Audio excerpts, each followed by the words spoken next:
You know, ladies and gentlemen, we have found Triple D joints in the craziest of places. Of course, we found them at gas stations. Well, we found it in a grocery store. We found it in a liquor store. Found it in an antique store. We've even found it in a boxing gym. But I got to tell you what, we're here in Lansing, Michigan, just a few blocks from the Capitol, and this has got to be the craziest one yet. Inside of a cellular store. I came calling back in 2017 and found real deal Vietnamese with a barbecue twist. Now that cellular store is not there anymore, but this place still has the phone ringing off the hook. This is Capital City Barbecue. You have to come to Capital City Barbecue. Guy came here, and it's a hit. We got the shrimp spring rolls. People come in for just the unique take on her traditional barbecue and Vietnamese fare. Every single thing here is Flavor Town. And brought to you by a Vietnamese-born Flavortown resident, Lynn Lee, who's fusing flavors from home with all-American barbecue alongside her son, Mike. I got a Brisket Banh Mi. A lot of Triple D fans like that one. Brisket Banh Mi is just such a unique sandwich, something I've never tried before. First up, Pickle, daikon, daikon. white vinegar, sauce, sugar, daikon in there. And we dump in the carrot. What do we do next? We go into make a sandwich. Sriracha, mayo, jalapeno, brisket, cucumber, green onion, Pickled daikon and carrots. cilantro. Very nice. My heart is bumping. You got good smoke, good bark on the brisket. Pickled veggies are great. A little sriracha mayo. That's a real deal sandwich. I'm here in a tiny 2.5 square mile area of Detroit known as Hamtramck, or Hamtown as the locals call it. Now, back in the 1930s and 40s, this had one of the highest Polish populations in the country. Now, the neighborhoods have changed, but some of the cultural classics still remain. Polish plate up.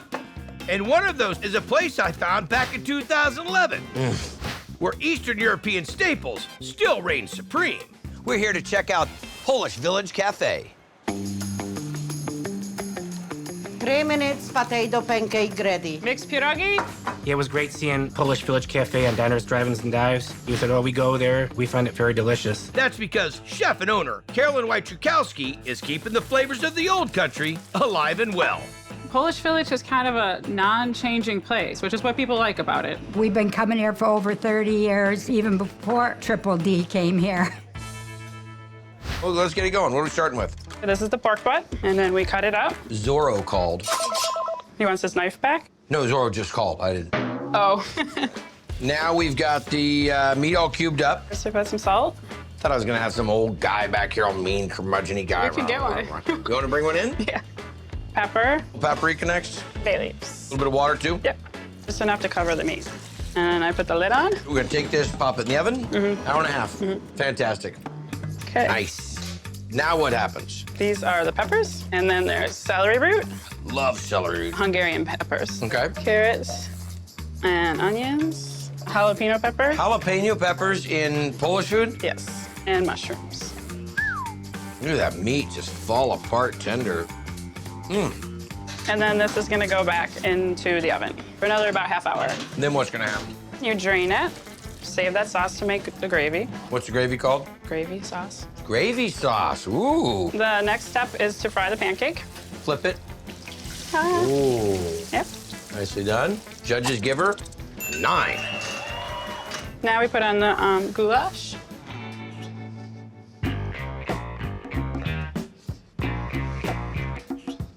Wow. Boy, is there a lot of flavor. All those veggies, pork is mega tender. You get great crunch still going from the pancake. Rockstar job. Thank you. I'm here in Detroit, Michigan, right across the street from the Eastern Market, to check out a pizza joint where the owner got his inspiration from a little village that his father grew up in Italy. He got so much inspiration from it that he named the joint after it. This is Sapino Pizzeria. Margarita going out? Sapino's just the best pizza anywhere around here. Large Sapino coming out. But not New York pizza, Italian pizza. What makes the pizza so good? The ingredients. Everything's great. Dave's excellent at making pizzas. Large Verdurier Fungi coming out. That'd be Dave Mancini, who chucked his own medical career out the window in 2008 to open his own pizza joint. All right, so let's make some dough. I'm gonna start by putting the dry mix into the 60-quart whole batter here. What kind of flour are we using? We're using bread flour. Nice elasticity. So now you're not a 00 guy? I'm not a 00 guy. This is not Neapolitan. It's more like an East Coast American style. It borrows a little bit from the Italian styles, too. A little bit of yeast. Dry active yeast. And now I'm gonna make my wet mix, water, salt. And the oil's gonna go in the water here, too? Yes, sir. And we're just gonna add this And when will you use it? Tomorrow. So you at least give it a 24-hour rest. You do a 24-hour. Really develop some of that yeast flavor, but we'll use some of the dough that you made yesterday. Absolutely. Twice a week, Dave hits the Eastern Market across the street for the freshest ingredients. Thanks a lot, guys. But the key topping for one of his most popular pies Large city wing thing going out. comes from one of his buddies. It's a smoked turkey. Delicious. Dave and the City Wing guy collaborated on this. Here's the city wing thing. Now, are you really a City Wings dude, or did you just get the hat? It's my spot. That's your spot. You're the dude. Yes, sir. Nice. We're gonna make some braised turkey legs for the City Wing Thing pizza. Oh, see it every day. Yeah, I'm not a big fan of chicken breast on pizza, and I've been looking for a poultry product. Throw the smoked turkey legs in here. We got some quartered red onions, Frank's Red Hot sauce. Oh, so we are going after a real chicken wing A flavor. little bit of a tang. Sugar. Now we're gonna cover this with water. I've got garlic cloves, slightly more for flavor. So how long are we gonna let it go for? This is gonna go for about 2.5 hours. They're the bomb. That's tasty. The turkey leg and the thigh, they have such rich flavor. Yeah, and we want a little texture there. We don't want to. Yeah, you don't want to turn it into mush. But we want some toothness to the meat. But we don't- Toothness. Toothiness. Toothsome? Yeah, toothsome. Just 220, 221, whatever it takes. This is really, we're gonna separate the men from the boys. I like the method so far. Building the edge. That's it. That's it. Cheese, and we're gonna put sauce on top. We're trying to keep that crust nice and crispy, so putting the sauce on top keeps the texture. And a little Gouda. Smoked Gouda. Fresh cubed mozzarella over top of that. Roasted garlic, cherry peppers, and we're gonna finish with that turkey we braised earlier. That's all she wrote. That is all Now, she what wrote. temperature are you running that oven at? This oven's going 670. You've got brick lining the top, the bottom, the sides. There's all kinds of thermal mass in there. This does not get cold. I can open and close this oven all day long. Not something you hear every day, but today on Triple D, you've learned about thermal mass. With that kind of heat, the pie bakes for about 6 minutes, with a spin midway for an even cook on the crust. Look at that! Enough Set tomfoolery. up and ready to eat. Let me try to explain things to you as I shove my face with it, because you can tell I don't like it. It's definitely light and crispy. Cross between probably an American style and Neapolitan style. I give you an A in the dough, man. A nice blend between cheese and sauce. A little bit of spice from the vinegar of the sweet peppers, creaminess of the garlic. What power. I grew up in the great town of Ferndale, California, which is exactly 2,543 miles away from this town, Ferndale, Michigan, which is home to this place, the Fly Trap. It calls itself a finer diner, and their approach to diner food is off the hook. Risotto cake stuffed with mozzarella. I've got the fried rice dish. Wow, it's got great spice. The ensalada di basura. It's different, it's fun, it's cool, and it's inexpensive. Maybe the only time you're gonna see tofu when we do diners, drive-ins, and dives. The red chili salmon burger. It's delicious. Tell me that's not a festival of flavor. Restaurant vets Gavin McMillian, Kara McClanahan, and her unsuspecting brother Sean I got suckered in. They needed a dishwasher to get started. taking the idea of a classic diner and doing it their way. Gourmet breakfast, $8. Not bad. Just kind of made it into our own little funky place. Was it a fly trap? It really was. We first got in there, we had to tear everything out. We're not real handy, but we managed to swing a hammer and throw it together. Threw together an off-the-hook menu, too. Chopsticks. Heavy on Asian dishes, which Gavin's loved since his college days with his Japanese-American roommate. Ended up going over to his mom's house and getting free food, basically. And so, ate a lot of Japanese food, and then kind of piqued my interest in it. These days, Gavin's cooking all kinds of Asian cuisine. From tofu fried rice with roasted mushrooms, peppers, and eggplant. Gosh, that's tasty. See you later. All right. To Thai-style spicy peanut chicken. To a Vietnamese favorite, Faux Bowl. Exactly. Faux, PH. Like PH fat. PH, exactly, like fat. It is a fat dish. We do basically a mirepoix of carrot, celery, and onion. Everybody in the pool? All right, now we're gonna throw some mushrooms in here, ginger. I just leave the skins on, I don't peel it. Because you're just making a stock. Exactly. Yellow lemongrass. Basically, it's gonna pull the oils out of the lemongrass. Put a little oil on this. I'm gonna roast them out in the oven about a half hour. 300? Yep. Man, the aroma coming off of that. We just add a little water. We put some fresh basil in, a little fresh cilantro. You're a madman. I get crazy. 3 jalapenos. Exactly 3, sometimes 4. And once it was 1. Simmer. Yeah, we just want to just bring out the flavors. Now, only a gallon of water. I'm trying to make it as rich as possible. Oh my gosh, dude, that just smells fantastic. Here's some tofu. We're gonna take our broth. Red bell pepper, carrots, eggplant, Got our snaps. Basil, some spinach, get the noodles on the bottom, and then I come up with a 3 on top shot, magical salad lizard mix. Right on top. This is too gorgeous to eat in the kitchen. I really like the basil comes out right off the bat. But it's the depth of the flavor, I think, that makes such a big difference here. This rates up with some of the best bowls I've had. I appreciate that. Thank you. I'm here in the Old Town area of Lansing, Michigan, where an old school heavy metal rocker is smoking anything he can get his hands on. Meat, that is. It's his band, it's his way, and from what I hear, everybody comes back for the encore. This is Meat Barbecue. Everything's great, so it's always hard to choose when you come here. I'm made to order mac and cheese. Sauce and a heifer. I've lived in Texas, I've lived in New Mexico, and we've had great barbecue, but nothing compares. Chingrilla in the window. Let's go. I'm a big fan of music. There's a bunch of rock and roll stuff in here, so showed up once and kept coming back.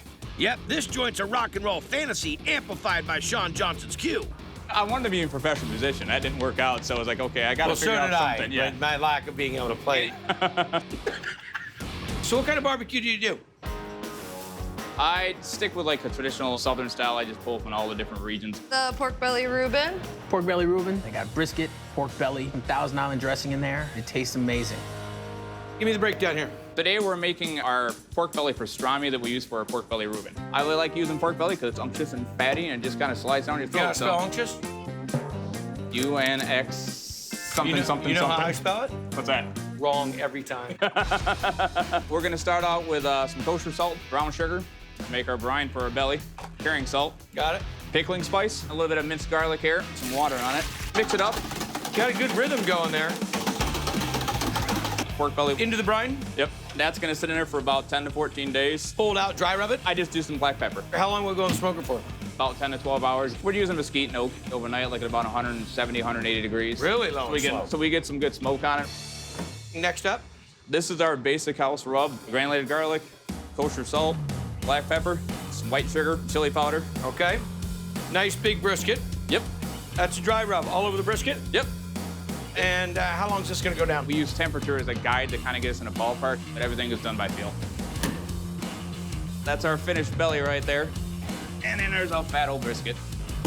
And there's the money shot. It'd be a shame not to try that. That's just melted completely. Unctuous. The perfect time to use the word. I'm gonna throw this pork belly up on the grill here and let that go for a little while. Butter up some rye buns. Try not. We're gonna toss on our kraut, Swiss cheese. Take some of that brisket, toss it on the bun there. Take our pork belly, this kraut. This is a house-made Thousand Island. It's an unctuous mess. It's great. Really good pastrami. Just the right amount of sauerkraut. Great rye. I like that you cut it a little bit with the beefiness of the brisket. Chunks of pickle inside of the Thousand Island.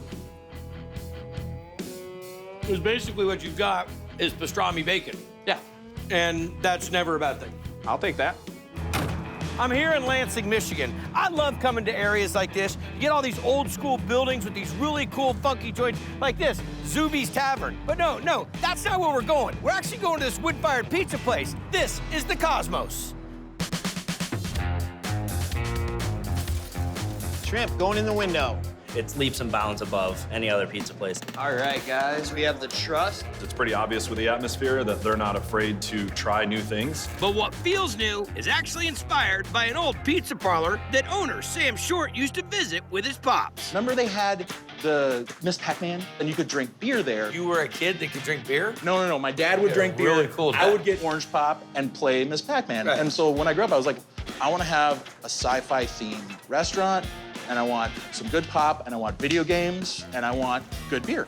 And good pie, scratch made, wood-fired, and topped off right. Meatball pizza. You gotta try the meatball pizza. The meat is incredible. The mozzarella is fresh. What are we gonna make? Our meatballs for our meatball pizza. We start off with some breadcrumbs and add a little cream. So we're making a panade right now. You got it. So you want your cheese in too? Yes, please. Parmesan. Then we go eggs. Pancetta. Parsley. So I guess that was my hint that I'm supposed to dump it? Yeah, is that okay? It's so subtle the way they... And then... Garlic. Diced red onion. Dried oregano. Fennel. Salt. And... A little black pepper. We're just straight ground beef here? No, we're pork. We're 50-50. Are we serving the meatballs on anything else besides pizza? We concentrate on pizza. Let's not that's mix what up. we No do. tacos. No tacos. No beignets. Pizza. No lasagna. Nope. No egg rolls. Yeah, no. Not so much. Ball them up, get them done at, what, 10 minutes in the oven? You got it. So you're making mozz. So where are we at with this? So we're at a curd point right now. Okay. So we're gonna go hot water into the pan. What we really wanna do is have this start loosening up. So we're gonna drop 190-degree water in here. We're gonna start folding it over on itself. How we looking? We good? Yep. So we're gonna get our paddle under the corner. Got it. We're gonna get that, start throwing salt on it. Right here, there we go. Yes, sir. I have seen some interesting mozzarella methods. That might take the cake. And then we fold, fold, fold. Look at that, huh? Yeah. Meatballs are done, mozz is done. Gotta make the sauce. What's in the sauce? So we've got crushed tomatoes, salt, oregano, granulated garlic. That's it. Yep. Cook it down, burr blend it, puree it up, cool it down, we're ready to rock. All right, so now we're ready to put this together. Start with our dough. Okay. Ladle on here. How many meatballs go on? 2 meatballs on. And we're gonna start crumbling and breaking them down. Okay. Fresh mozz, diced up a little bit. Pickled onions we make in house, a little pepperoncini. And when does the ricotta come on? Last thing on here. Drop it in, about 4 minutes. Right up front. Yep. That's how we roll. You wanna get that crust nice and hot, pull it out, and hit it with a little oil. And serve it up. Okay. Nice, rich tomato sauce flavor. Tender meatball. The acid from the pepperoncini. Yeah. And the pickled red onion, to the contrast of the sweet ricotta, really comes together great. Thank you. Great crust. Light, thin, tight, good chew. Going the extra step, making the mozz, rush of the olive oil at the end. It's really a great pie. I'm here in East Lansing, Michigan. Man, I've been here in a while. I'm here to check out a joint that's frying gizzards, chicken wings, and anything else you want. Do you know what the gizzard is? Yeah, it's like about the second part of the throat, if I'm not mistaken. Yeah. And who knows what they're frying up these days? You see, their motto is, you buy, we fry. This is East Side Market.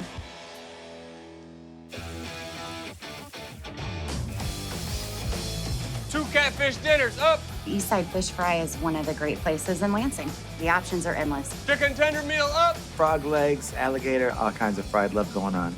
When I watched Triple D the first time and saw Eastside Fish Fry, I was very proud of Henry Meyer. You guys looking real good. Who just happens to be one of my former students, flourishing in the community.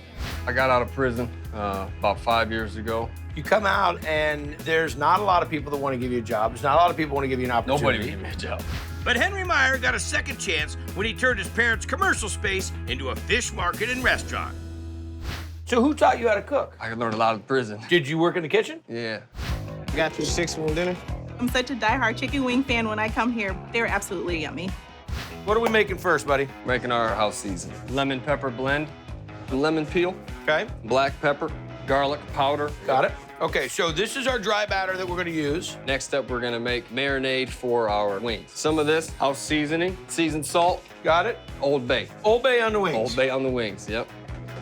We're gonna shake it up, and then we're gonna bring our whole case of wings. And you're leaving them all connected? That's what everybody likes, our whole wings. And how long is this gonna sit on here? At least 24 hours, but usually 48. And you're going through how many? About 2,500 wings a day. We're probably selling 3,500 chicken wings a day, so we've upped it probably at least 1,000 since Guy came. Chicken King over here. I got you like Chicken Emporium helmet or something. Next step? We're gonna make our house chicken flour. High gluten flour. Good. Then we go with our special chicken fry. Got it. Seasoned salt.